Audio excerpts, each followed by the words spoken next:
Well, hello again. Welcome to another episode of the Grassy Knoll on this September 24th, 2004. With us today, for the first hour, is somebody who you've heard before, actually twice before.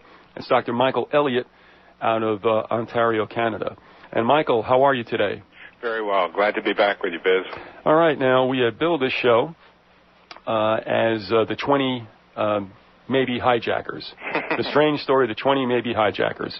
It's a great story, and the story's not over because it's the 20 hijackers, not the 19. That's right. And we got one of them left that just didn't quite get tidied up, if you like. And that's the famous 20th hijacker who's on trial for his life in Alexandria, Virginia. But we've had some fun in the last year or so starting to walk through this legend of Alibaba and the 20 hijackers. Uh-huh. And when you start scratching the surface, it just falls apart so quickly. And it started falling apart literally within 5 days of 9/11. The head of the Foreign Service for Saudi Arabia delivered official protest to Bush, saying that 5 of the alleged hijackers were in fact alive and well and living in Saudi Arabia. And over the next sort of 2 or 3 weeks, it turned out that 7 of the hijackers, matching the faces and matching the birth dates, never were even in the United States on 9/11. And this all sort of has been totally reported in the European press and totally blacked out of North America. On the 27th of September in 2001, the FBI released their official list with the 7 guys who are still alive, still on it. They ended up having to make an official apology to one of the guys in Saudi Arabia. A lot of them were from Saudi Arabian Airlines. So anytime people start running by you, oh, the Saudis did it, the Saudis were behind 9/11, the Saudis financed all the funding, all the terrorism, take another look, because it just doesn't stand up at all. You may be getting to this, but unless you want to talk about this later, can you hazard a guess, or do you know how those names were obtained? Was there some kind of database from which they were ripped? Yeah, it looks like there are 2 or 3 databases. One of the FBI in creating the list definitely targeted Saudi Arabian Airlines. So some of these guys are people at the desk of Saudi Arabian Airlines in Riyadh or Jeddah, and never been to the United States. Other people who were labeled as pilots were people who had been to the United States in the past for training and had received visas. And the visas, all by coincidence, or 15 out of 19, all seem to have come out of one office, and that's the office in Jeddah, Saudi Arabia. And this is the office that Stanley Springman used to work at in the 80s. He was head of the visa section in the American Embassy. And in the 90s, long before 9/11, he documented that they were running a CIA visa operation there. And every time he had turned down some sort of scurrilous character that didn't look like he was going to the United States for valid reasons, 15 minutes later, one of the other guys in the embassy would come over and say, well, you got to issue this guy a visa. And Stanley would say, why? And he says, well, you got to. He said, Michael Springman. Michael Springman said no, and within half an hour, the ambassador of the embassy had overruled him. I think we're getting an echo here. Yeah, we are. Do you want me to call back? No, it's not. It's all right. It's in the board here. We got a lot of RF, and it's not been really addressed. So a magazine sprung some of the visas out under Freedom of Information Act, including the visa for the guy who was meant to fly the plane that didn't crash into the Pentagon. And those visas are a joke. They say, like, what's the address you're going to be staying at in the United States? And he just puts hotel. And he has no problem getting a visa. Huh, beautiful. So we look at this, and you see that a lot of the visas are coming out of the same CIA-run operation in Jeddah. And they may or may not even correspond to real people. We've got 7 of them who are still alive. We got about half a dozen that were definitely real, people like Muhammad Atta and Hanji Hanjor. And one of the ways you can tell they're real is that when they're staying with people, like when they were staying in San Diego or in Phoenix, the person that's shepherding through the process of finding an apartment and getting them set up is a known FBI informant. That's one of the ways we can tell that they're real. But half a dozen of them are alive, and about 4 or 5 probably never even existed. In other words, the only trace you find of them is because the Washington Post said so, and CBS News said so, and they didn't actually live anywhere. Let me ask you something at this juncture. When you say that, the 7 that you're talking about, that group of 7, they are real persons who are back, well, not back, they're living in the Middle East, is that correct? That's right. All right, now... Holding news conferences. Yes, and disabusing the notion that they were involved whatsoever, right? Right. All right, now, do you have those names in front of you? Sorry, not in front of me. I can remember some of them offhand. I've got them. That's the only reason why I'm asking, Doc. Okay. All right, we have an Al-Nadar. Right. An Al-Gamadi. Al-Omari was definitely alive. All right, and we have, I think, last names are kind of questionable. Hamza A. something or other on 175. Right. And Ahmed A. something or other on 175. Right. Al-Hazami, who you just spoke about. Yeah. A Nawaf A. something on 77. Yeah, Nawaf, yeah. Al-Nami. Yeah. Aziz Al-Amari. Definitely alive. Al-Shahari. Not sure on him. There seems to be 2 also, Mohand and Walid. Right. Both on flight, well, one on 75 and one on 11. Yeah. We have another Al-Shari, Wael M. Al-Shari. Okay. And finally, Amer Kamfar. Right. And the Amir Kamfar, I'm not sure if he should be in the alive list or the list of which there's absolutely no trace of him being in the United States. And had never been here, is that correct? And had never been. So somewhere over in the Middle East, these identities were sort of stolen to a certain extent. Yeah. Okay. And also, there's no physical evidence of them ever being on the planes, or there's no, there's no evidence of the plane actually hitting the Pentagon, so it wouldn't matter whether there was or wasn't. Oh, come on. You're not telling me a 757 didn't hit the Pentagon. Well, geez, you know what? I kind of think that it might have left a trace somewhere. Well, 2 things, Doc, if I could. Sure. The bit about the Pentagon, I had a little bit of a discussion that got kind of hot, and I got to stop doing that because when I'm talking to people who are hearing this for the first time, they, it's like the old Nicholson line, you can't handle the truth. Right. And I got to just realize, listen, you said it, you put it in their mind, walk away. Yes, they can't unhear it. But all I kept saying was, where's the plane? Where's the plane? Where did it go? Where's the plane? Yeah, well, if you had a democracy, you might be able to have an inquiry where you could ask that kind of question. Yeah, but we have a constitutional republic, and we should be able to ask that kind of question. Have you? I mean, when was the last time we had a constitutional republic? What's left of it, I think there's a couple of pages left to it. They're getting few and far between. After Patriot 2, of course, no, we're just basically the walking wounded over here. Well, I was kind of thinking after Warren Commission myself. Yeah, well, thank you. And but yet, anyway, standard. There are a couple of standard comebacks that people come back with, and sometimes I think they're reading for a script. But one of them is what happened to the plane. Well, don't forget, we only have their notions. It's just what they're telling us that the planes came through.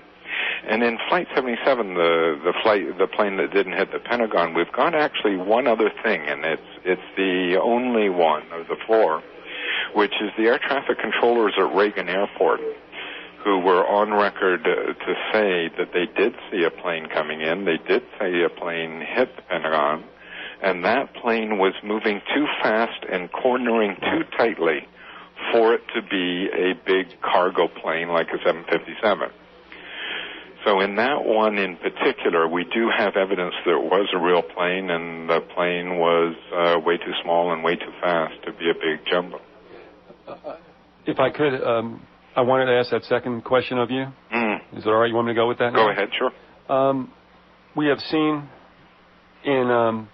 I've seen in the New York Times in the days after 9/11. I went back and took a look in the archives. And how much can we trust the passenger manifestos that were published only because there are no Middle Eastern names on it. And what's your take on that? I think they weren't on the planes. I don't think they were ever on the manifest. Do you think that any of them could have gotten on? And I don't believe this, but I'm not going to take you there. I'll let you speak to this. Mm-hmm. You know, even before 9/11, you had to show a license or some kind of form of identity. Absolutely. In the old days, I actually used to buy plane tickets and sell them as commodities, and people would get on as Kay Hansen or whatever. Right. Who the heck's that? Well, this Vyzygoth. But the thing is, they could not have gotten away with that kind of deal, you know, on 9/11/2001 because they had to show some kind of ID. Absolutely. And there is, you know, you got to think of it, there's, I don't know, let's say 2,000 flights a day leaving everywhere. And everybody has a passenger manifest, and sometimes planes crash for their own real reason. And within, 10 seconds, the airline has the complete list because they're getting on the phone and calling next of kin. So there was never any idea in my mind that the first passenger manifest lists out should be anything other than authoritative, and they didn't contain any Arab names. At this juncture, I also want to mention that you can instant message us here to ask a question or make a comment to Dr. Elliott and myself and TC at this AOL address. That's AM1350WDCF. You can also send an email to Vyzygoth@hotmail.com. That's VYZYGOTH. Vyzygoth@hotmail.com. Or the AOL IM address, AM1350WDCF. And I was a little late on the draw on this one, Doc, but we did get a question out of California from a listener by the name of Brian. It says, is it true that the flight manifests of all the flights that crashed on 9/11 had no Middle Eastern names? And that's basically what I had asked, and we know they didn't. Yes, I'd agree that there were no Middle Eastern names on the manifest. And also, I would the FBI changed around and weaved, duck, and dodged for about a week and a half before they came out with their final list, because some of the first tries they came out with had been dead for over a year, so that didn't work very well. There's also a very interesting thing there are a couple of stories, and it's hard to know which ones to believe, of these guys getting driver's licenses. We'll get back to that after the break. Yes, thank you. Hold on to that thought if you would, please, Doc. You're listening to the Grassy Knoll on AM 1350 WDCF, and we'll be back right after these messages. Wait. You want to go? I want to talk about the bumper music. No, don't do that. Kenny Loggins, right? Yes. Can you keep Kenny Loggins out of this? It's chick stuff. You know, he says it's girly stuff. It's girly stuff. All right, listen, what we're going to do, we're with Dr. Michael Elliott. The website, by the way, that we've been remiss in mentioning that is 911review.org. We're going to be back with Michael in a second, but just for our listeners at this current real time, Michael, Harry just got an update on good old Gene at 5 p.m., and what is the deal? Oh, they're moving the track a little farther west, so if it maintains its current projected path, it will enter around West Palm Beach, move up the central part of the state, just east of the central part of the state. Destroy Polk County again. Polk County, there's a hurricane wind watch warning for Polk County, Sumter counties, and areas just west, or east rather, the Tampa Bay area. And that's largely due to the fact that the forward speed is picked up to about 12 to 13 miles an hour. And they expect it to be a Category 3 when it makes landfall. All right. Good news for Florida. Yeah, here we go again. Hey, where else do you live where you get 72 hours to 3 weeks to plan for a disaster? To get running, yeah. You got to move down here sometime, Doc? All right, let's get back to business, if you will. We were talking about the hijackers, and what in particular? Well, there were a couple of different things. One of the things was you asked, you needed licenses to get on board planes in those days. That's your idea, yeah. Mm-hmm. And they must have thought about that afterwards, because in the first list they brought out just the people who I think were actually on the planes. And then they started imagining and bringing together who the supposed hijackers were. And it took them a week or two to get the dead ones out, scramble around and get that together. And then somebody must have figured out that you needed licenses. And a little later, one of the newspapers of what I call disinformational record, the Washington Post, I think it was, brought out this story about how 3 of the driver's licenses, and for all we know it may be true, listed with their addresses for 3 of the hijackers, Pensacola Naval Air Station in Florida. Mm-hmm.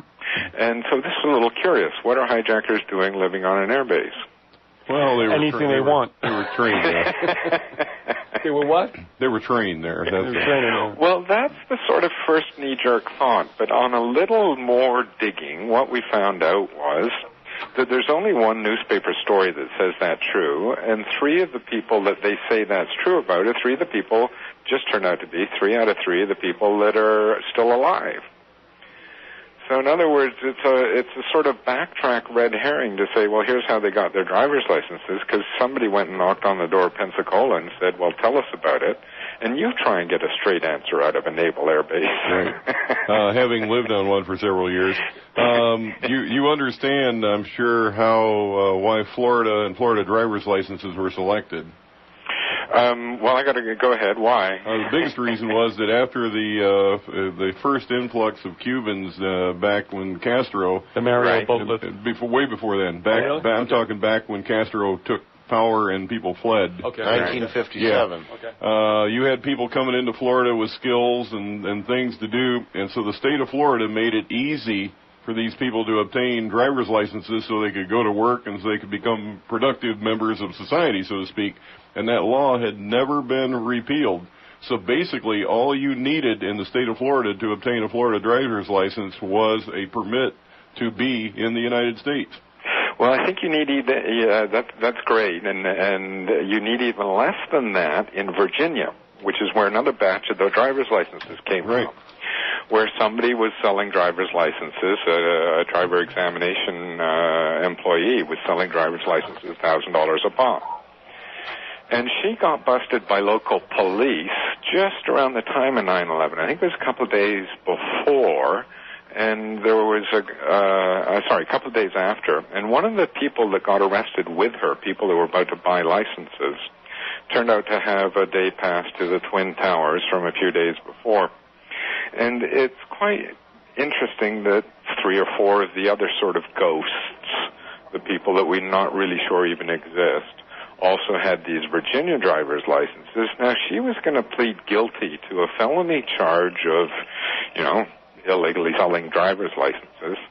And, geez, you know what? She had an awful car accident the day before she was going to go to court. It's a coincidence, pure coincidence. And the front fender was bent, and she was doused in gasoline and lit on fire. Happens all the time. They route the fuel lines on some of the cars through the front fender now. You probably didn't know that. No damage to the gas tank. Right. Oh, was she driving a Pinto? No, it wasn't a Pinto. Besides, that was in the rear. You got to hit him in the rear. We shouldn't laugh about that. Okay, but of course she did meet with a nefarious and strange end. A very painful and strange end. Yes.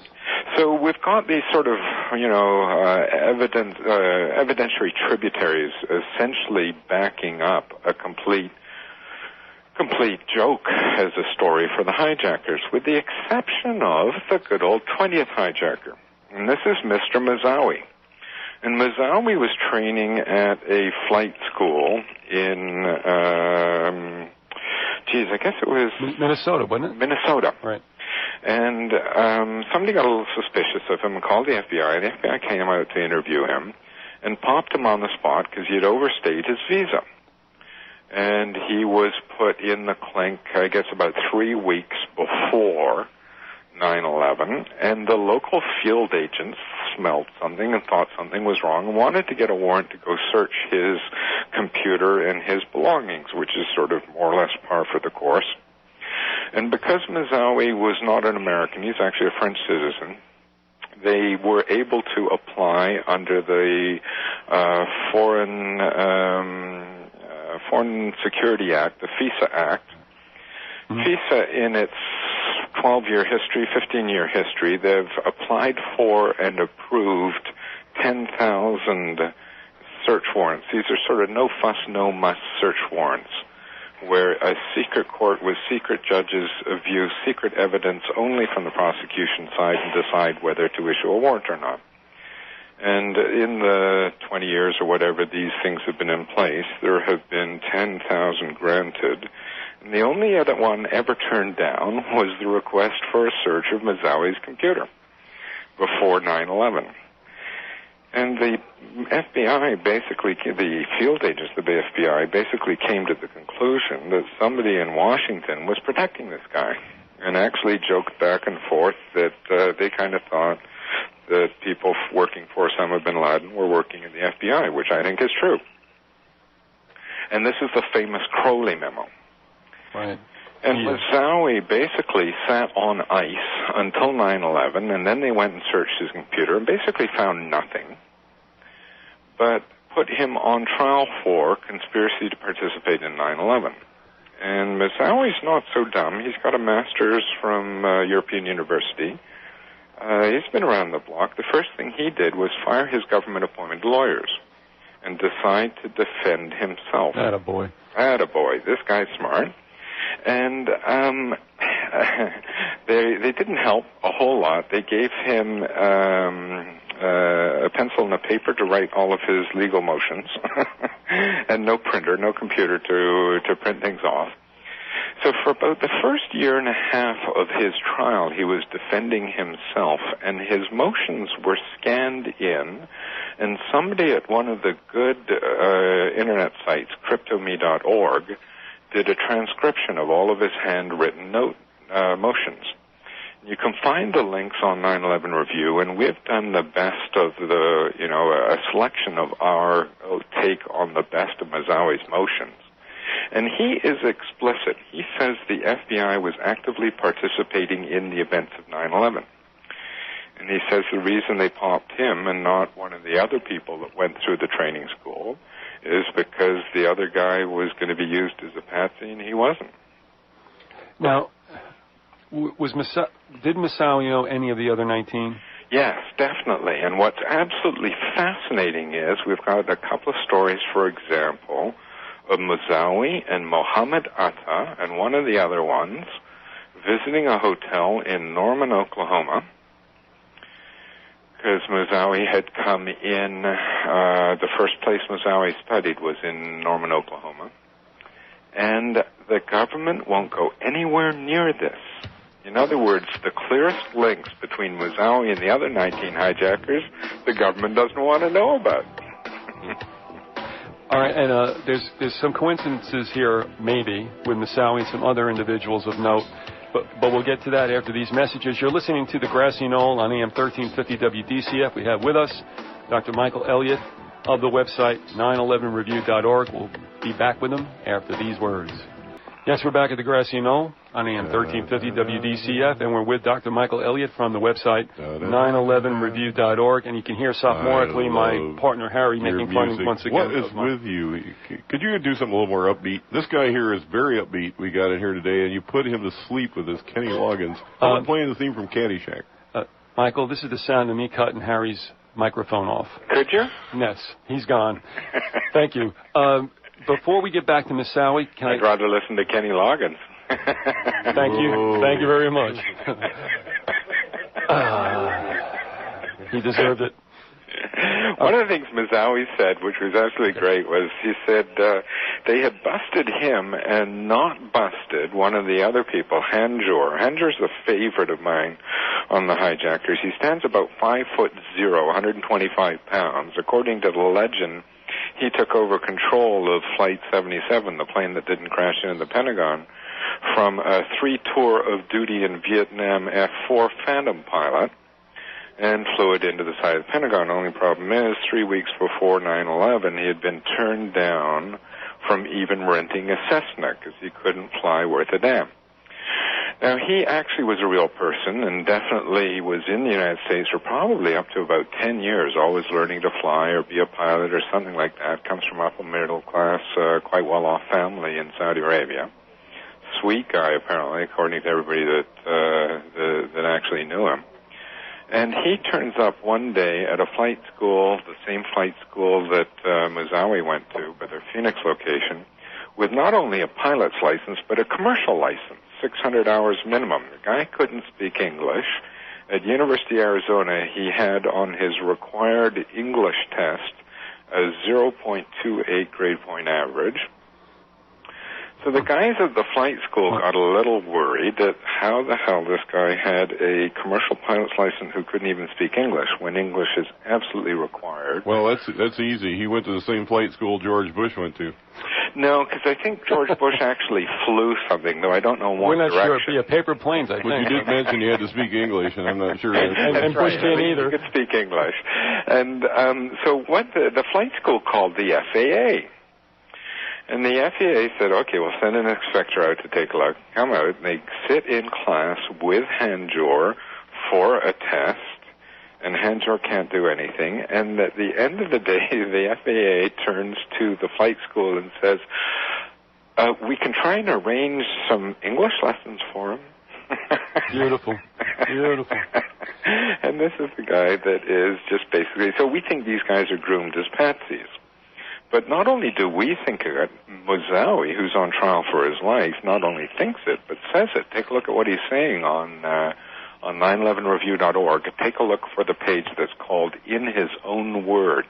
Okay. And he is absolutely explicit. The FBI was a part of this operation, beginning, middle, and end. Well, let me ask you something. Well, throw out these statements before we get away from this too far. Moussaoui, let me ask you this first, and then I'll give you what I got. Sure.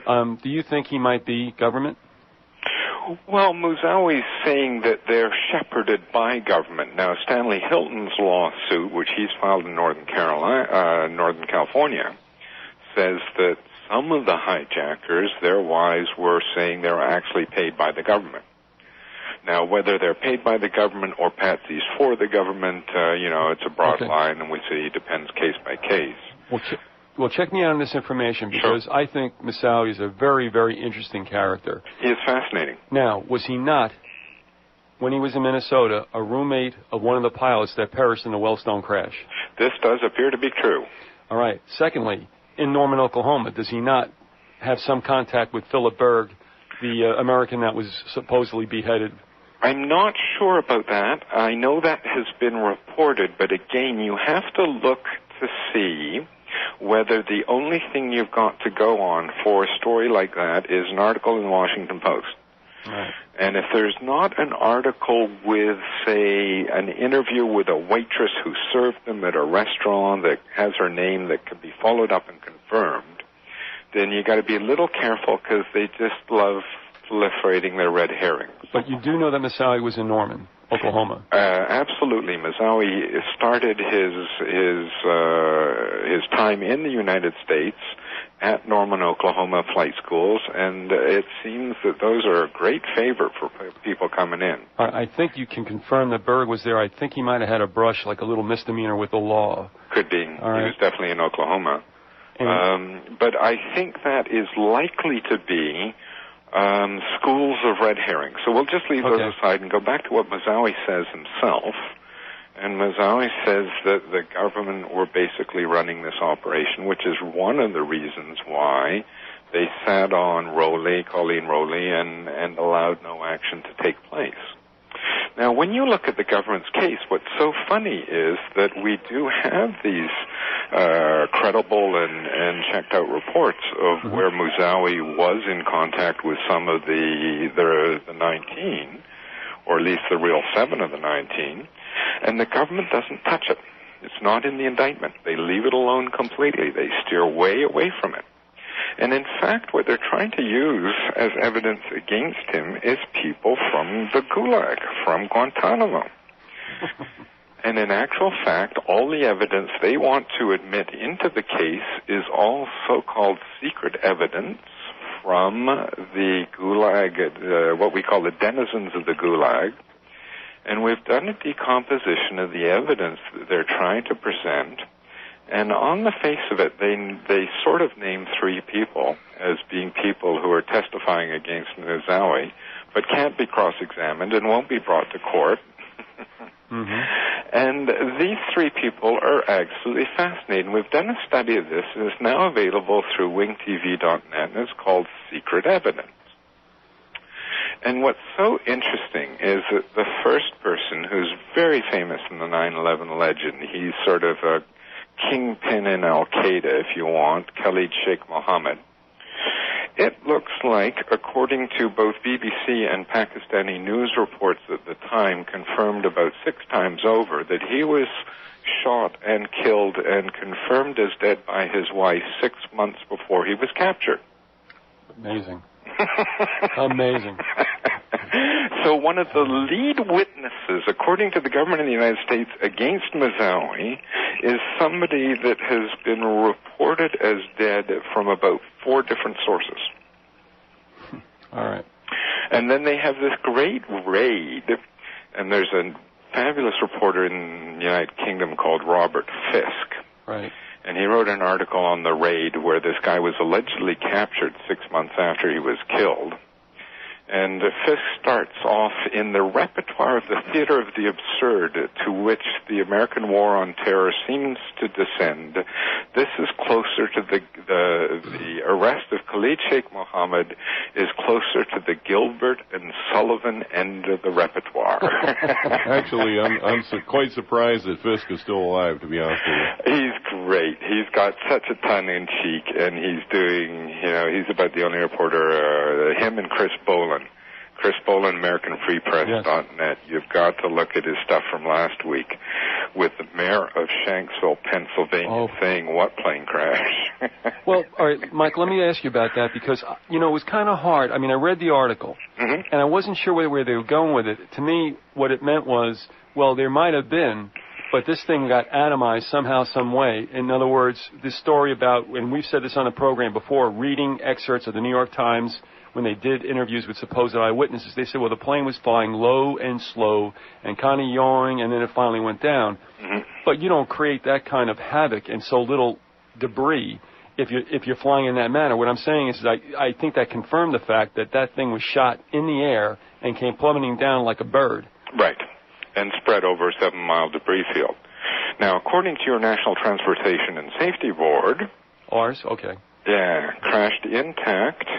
And the engine that's 7 miles upwind of it, well, it just sort of was debris that blew up there. They weigh about 7 tons. Yeah, that can happen. Now, my question is, under United States statute, the National Transportation and Safety Board is obligated to hold an inquiry into all plane crashes. How come there hasn't been any inquiries into any of the 4 plane crashes? Right. It's a trick question. Yeah. Well, no, it isn't a trick question. There's an easy answer. You know what it is? Tell us. The head of the National Transportation Safety Board, Carmody, who was put into her position about 3 weeks before 9/11, is so excellently qualified. That's for sure. She was the lead investigator on the Wellstone crash. And was the lead investigator on the Carnahan crash. Well, that's certainly coincidence. Her credibility in my mind. You bring up a lot of coincidences, and I think that it's fascinating. Well, it would be interesting to know why nobody has filed a writ mandamus for the enforcement of the Act for National Transportation and Safety. Because this is quite a part of it. One other thing, and we're going to go with break, and when we come back, I want to tie up some loose ends if we could. But the other thing about Moussaoui was, what I found was interesting, is that he has some usage in other venues, and that is when they had the conference down in Princeton so that the bereaved could listen to their loved ones on the tapes. Well, when they all came out, only one was allowed to speak, and she's the same one that spoke back right after 9/11. Right. But be that as it may, everyone else said we couldn't speak because the ongoing trial with Moussaoui prevented them from saying anything. So in other words, they had a very convenient gag mechanism in place. Well, not only that, all of that was thrown out. All of that was ruled inadmissible by the judge. So in actual fact, they didn't even have the gag in place. Well, what was ruled inadmissible? Any evidence from victims on 9/11 was ruled as prejudicial by the judge. The judge is great. The judge has been an absolutely essential part of the war on terror. She sentenced 3 U.S. citizens last year, or the year before, to life in jail for playing paintball jihad. Yeah, I did read that. That is amazing, isn't it? I would have thought that might have happened in Canada. No, huh? Dr. Michael Elliott from 911review.org. You're listening to the Grassy Knoll on AM 1350 WDCF. We'll be back in a couple of minutes. Much better. Okay. That's what I like. I like that. I like peppy, snappy.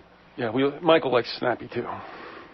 We have Dr. Michael Elliott with us from 911review.org. Go check out that website if you're in proximity to your computer, if you will. Is he in Canada? Yeah, he's in the capital, which we all know is Toronto. Right.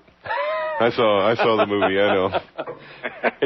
We won't tell you where Canadian Bacon. You ever see that movie? I tried to burn the copy. Okay. But that's a great line. Come on, we know the capital is, it's not Ottawa. It's, you're trying to trick us. It wouldn't be the first time Canadians torched the United States. That's right. Yeah, no, we started smoking in the corner, but it was a little too strong. That was a funny movie. All right, getting back to Moussaoui, and also to tell out that saga, and then there's some general questions, and we got some stuff coming in over the net, so go ahead. Well, Moussaoui's trial is absolutely important, which may be why there's no reports of it in any of the standard news media. I think it may be the trial of the century, because one of the things you got to look at, especially if you, thought you were living in a democratic republic, is that the evidence being used against him is explicitly from these, and this is another Ashcroft invention, enemy combatant witnesses. In other words, these guys are testifying from the Gulag. And if you thought you had a Sixth Amendment right to see the evidence against you, that was a long time ago. And if you think Magna Carta's a requirement that trial only be on credible testimony, forget that one too. Yeah, I was just going to say that in most cases, testimony from behind bars is generally highly questionable. Right. Well, this isn't even from behind bars. This is from hanging upside down in one of those little prisons. Hey, we've had the Red Cross down there, and they say everything's fine. Well, no, you've only got the Red Cross down in Guantanamo. The little private shop that they were running in Kabul that was being run by what they call private military contractors, I believe is the euphemism, for the Pentagon. The guys were hanging upside down. Well, Reich Minister Rumsfeld promises us that this is not torture.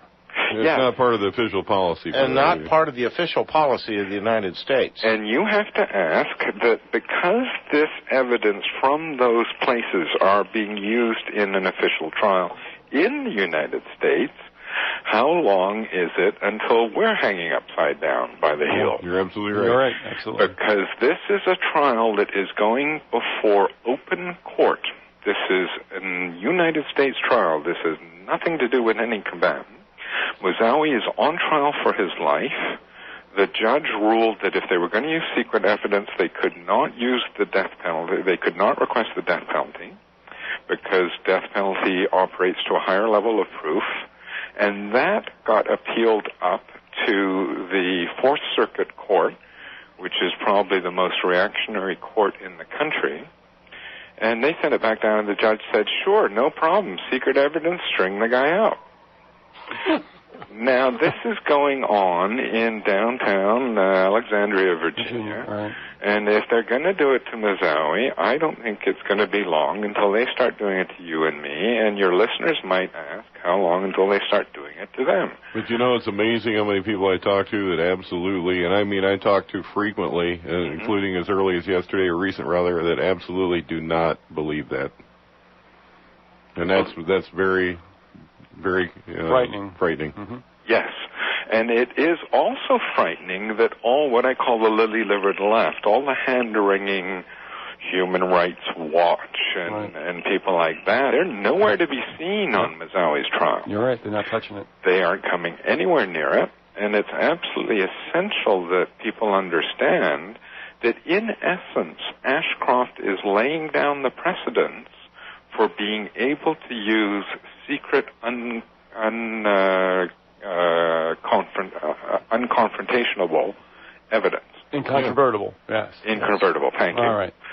And that this is really being accepted by the Fourth Circuit Court of Appeals. And if you look through our secret evidence chat book that's on wingtv.net, you'll find the analysis of the Fourth Circuit Court's opinion, where nobody at any point raises the just slim possibility that maybe some of this evidence was subsequent to torture. You know, you made kind of a slip of the tongue, but sometimes... Freudian? It's Freudian, but not really. You use the word confront, and the Constitution requires that a person who is charged with a crime, particularly a capital crime, be confronted by the witnesses against him. Well, it used to. Yes. It doesn't anymore. And that is the Sixth Amendment. And in actual fact, in the America you guys are living in, the circuit courts are saying, well, not really. They're saying that yes, but not in the case of the war on terror or freedom, whichever way you want to look at it. Michael, can I add something at this point? Go ahead. No, the reason I'm saying is that Harry and I had done a show called Fair Play. Do you remember that, Harry? Yep. And we did it, Michael, on the transcripts of a speech given in Harvard by a leading Republican of the day, John Lord O'Brien. Right. And everything that was said, that you have this right to be confronted, blah, blah, and how it's all been suspended. John Lord O'Brien was warning about that in that speech that occurred in 1955. 55, okay. It is a rerun of the communist scam on us again, only jacked up because we have 3,000 bodies. Exactly. All right, and go ahead. And unfortunately, in those were the good old days when there really were communists and there really were an opposition.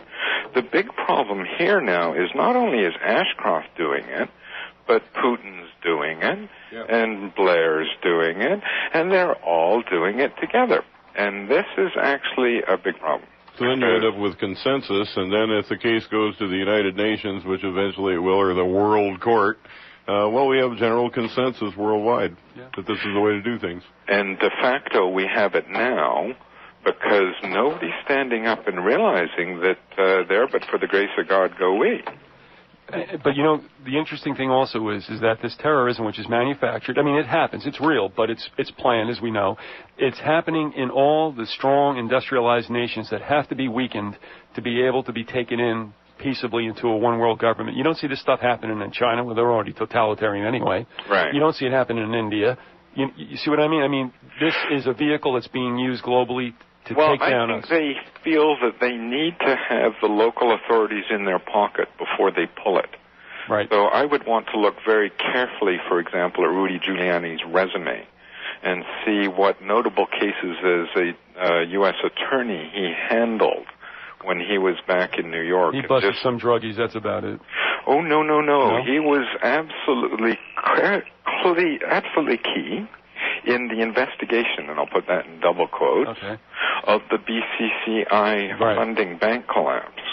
Still druggies, but go ahead. That's right. You're right. And his opposite number over at the FBI was one Mr. Mueller III. Oh, another coincidence. And so do you have a meritocracy here? Yes. I'm going to remember that. And it's really important to understand that at the same time, the circuit courts and the appeal courts are really not helping out here. Because given all of the exposure from Abu Ghraib and all the rest of these things, the evidence of torture in the American Gulag is very clear, and you've got all the judiciary closing their eyes and looking the other way. Right. Let me go back here just a second again. I'm just scanning through the Constitution, and we were talking about that. And for those listeners out there, I'm going to break into the middle of it, but it says that the person should be informed of the nature and cause of the accusation, to be confronted with the witnesses against him, and to have a compulsory process for obtaining witnesses in his favor, and to have assistance, counsel for his defense.